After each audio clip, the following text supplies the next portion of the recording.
Hi there, Leanne Benton here. I thought I'd give you an update today of the Crumb quilt that I'm working on. I have it on my design wall in my studio. Basically, it is all laid out. I've got the rows, and then on the side, I didn't do all the numbers down, but I've got those numbered as well. I laid out how many pieces I would need and just started building and working on my colors and that sort of thing. So there's my crumb quilt that I've started. What I have to do right now is take the paper backing off.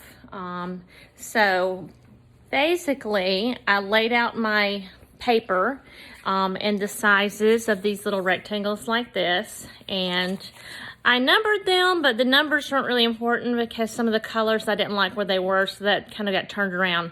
But it was easy to number it to figure out how many rows and things I would need.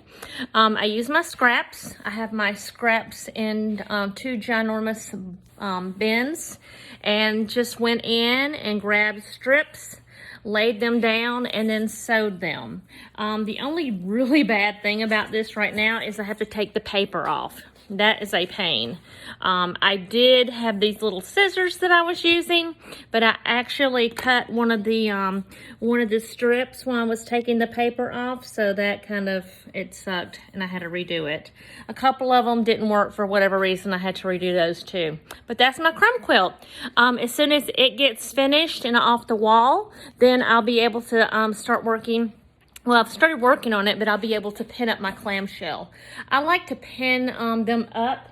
I also have a giant table. It's really messy right now, but I have a giant table that I can use to lay out my quilts too, but I think it looks better here. I can back up and I can take a grayscale picture and see what colors look good together, or I can just kind of move it around however you want to. It's basically just a piece of drywall.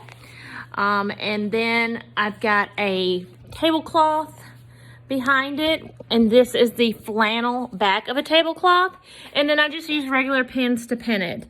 It does stay with just a block if it's not too heavy, but these have layers and layers of cloth on them, and then it also has the paper, so it's a little heavier. I don't want it to fall, so the pins work really good for me. So just wanted to update you with what's going on in the studio.